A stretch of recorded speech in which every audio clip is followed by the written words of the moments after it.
Emotional vampire is someone who gaslights, manipulates, or uses other emotionally controlling tactics to diminish another person. I sometimes use it with clients to help them navigate and understand the emotions they're feeling due to being part of a relationship with a partner or parent who was emotionally abusive or narcissistic. Many times I see similar patterns repeated when clients tell me how they got trapped or felt manipulated into relationships. Emotional vampires are usually pretty good at picking out their prey and making victims feel completely without control of their own lives. I wanted to share some signs and tips on such traps and illustrate each point using a public relationship, for example. Since I believe that my dear poor Prince Harry is at this very moment a victim of one of these things, I will use his and Meghan Markle's stories. Emotional vampires can hook their victims with a tactic called love bombing. It's a stage of the relationship where they identify their target and make them feel like the most special person in the world by showering them with compliments, affections, and gifts. They can also do this by selling you a fantasy. Let's take a look at our possible victim. Prince Harry is someone with clear arrested development. He experienced severe trauma when he lost his mom, Princess Diana, in 1997. At the age of 12, Prince Harry was made to make a public appearance in front of the entire world while walking beside his mom's body. Since then, he struggled with substance use, depression, and anxiety. This is someone who, for lack of a better word, missed his mom and wanted a life that resembles that which he imagined his mom would want him to have. Diana, Princess of Wales, has been seriously injured in a car accident in Paris. Her companion, the Harrods heir Dodi Al Fayed, has been killed. The driver of the princess's car is also understood to be dead. The accident happened at just after midnight in the west of the city near the Alma Bridge.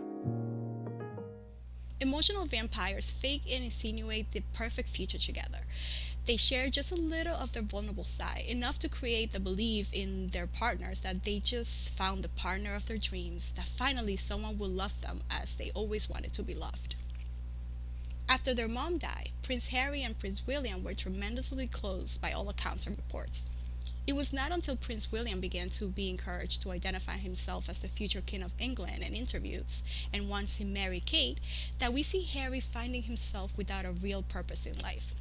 As a member of the royal family, he could not get a normal job. He sits in line in the throne, though, so chances to rule are slim to none. Harry's picture of a life wanted to be resemble more like what Princess Diana wanted for herself. He imagined and wanted a life of service in a remote and private location away from everything. In the beginning, Meghan worked really hard to portray herself to be perceived as much as Princess Diana as possible.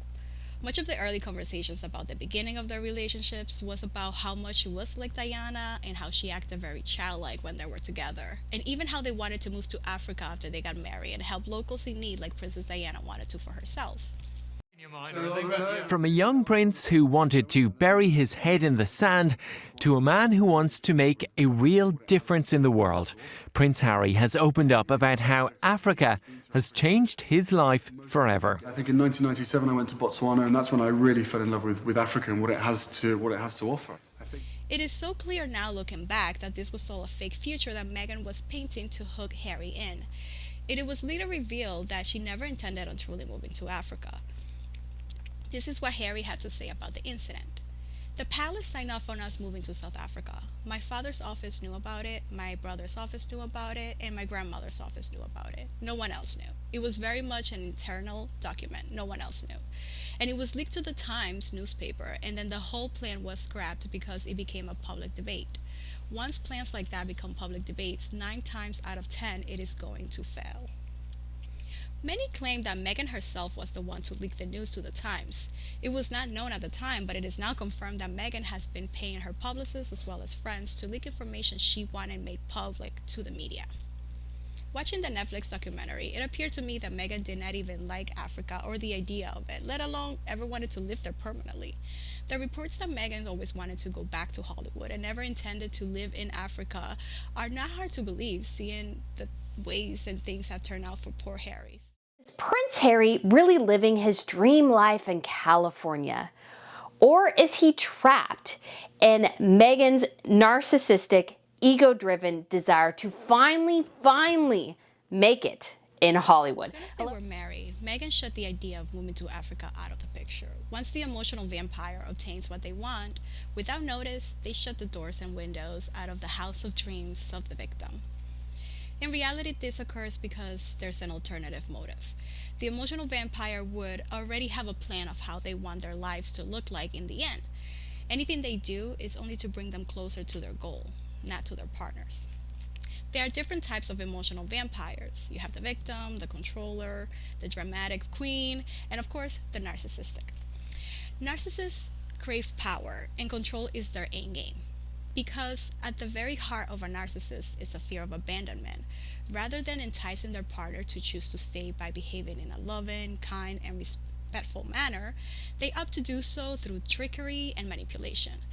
They suffer from an extreme low self esteem and have a deeply rooted fear of shame. Because of this, they are inwardly believing that if they let other people in, they're going to know how fake they are. And if they know how fake they are, they will make their ego more fragile. The narcissist must prevent this at all costs, so they choose to deceive their targets into falling for them. Narcissists also have an unstable sense of self and must protect the truth that they are not grandiose and superior as they want others to believe. They do this by bringing others down and lifting themselves above everyone else. There is evidence of this in almost every interview I've seen of the couple, but let's stick with Netflix. Meghan brings Harry down by saying she didn't even know who Harry was or who the royal family was, as to imply that we're not as important or not important enough to be on her radar. And this is something that is very common. Narcissists will often make fun or dismiss things that are dear or important to others in an effort to hurt their self-esteem and want to impress the emotional vampire even more. She also mocks the monarchy nonstop. Americans will understand this. We have medieval times, dinner and tournament. It was like that. Like I curtsied as though I was like,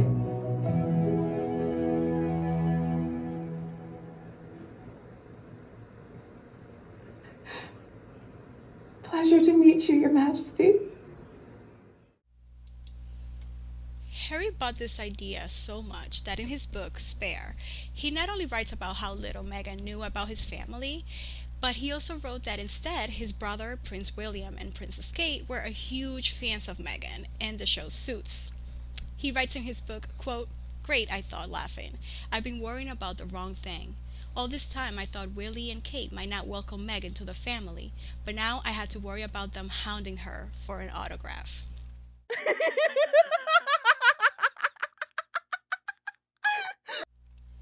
With all due respect and putting any ego aside, to compare the family to Suits is kind of ridiculous. I was actually a fan of the show, well, for the first 2 seasons, because my other show, Burn Notice, was over and I needed something else to watch on the USA Network. But as someone who is part of the very few who watched the show when it was popular, I can tell you that people tuned in for the lawyers. We tuned in to watch Mike and his dynamic with a very sexy, very handsome Harvey Specter. After that, maybe Jessica was probably the most interesting character, followed by Donna and Louis Litt. Oh, I see, now you're asking to get lit up. Somebody wants to get lit up. But Rachel? She was everyone's least favorite character and was of very little importance to the show. She wasn't even one of the lawyers. She was a paralegal for most of it, and she was just there to create conflict and drama with Mike, as her character was very opportunistic and not too trustworthy. Yet, somehow Harry firmly believes the picture of this hugely successful career she just did not have. Why did she have to sell it as something bigger than it was? Well, because when she, quote, gave it up for Harry, she needed him to believe that she was giving up a lot. Another sign of manipulation is called guilt-tripping. Guilt-tripping is a form of emotional manipulation meant to modify someone's thoughts, feelings, and behaviors by creating a powerful emotional response. The first time we see Meghan do this is by making Harry feel guilty about everything that she was giving up to join his family. Second, she capitalizes on knowing Princess Diana's story and how much she suffered when she entered the royal family herself. So Meghan wanted to paint the picture for Harry and make sure that he saw her own struggles as her mother's struggles. And By doing this, she was utilizing this poor man's trauma, a very real trauma, and creating fear that wasn't real. And it was fear about his own future. This is absolute abuse. Harry lost his mom at a very early age, and to this day blames the media for what happened to her. Harry was truly affected by his own experience with the media, but the fear that Meghan created was extremely fabricated. It was only meant to be used as a tool to control Harry. She claimed to be harassed the same way as Princess Diana was, but not since the day of Britney. Leave Britney alone! Please! Has paparazzi done anything like this? There are more laws now, and most hounding is done online. Times just have changed, and the so-called harassment by paparazzi Meghan experienced is non-existent. So much so, they had to use fake footage from a paparazzi at a Harry Potter premiere on their documentary, because they just didn't have any real footage of paparazzi chasing them. You have someone with fear and trauma. Now you use that to control them, inflict fear in the other person, and make them act however you want. The last thing I want to talk about that the emotional vampire does is isolation. Isolation does two things. First, isolation keeps the victim dependent upon the abuser, and second, isolation keeps the victim from connecting with help. In the beginning, Harry's brother, Prince William, was very vocal about not trusting Meghan and seeing her true intentions. Harry now despises his brother. It is heartbreaking to see how Harry now takes every public appearance opportunity to speak ill of his brother and father, which I do believe comes from a place of pain and in his own way wanting them closer. But Meghan was able to separate them by creating this conflict amongst them. Said, look, are you sure? Are you sure about this? You are going very, very, you're moving fast.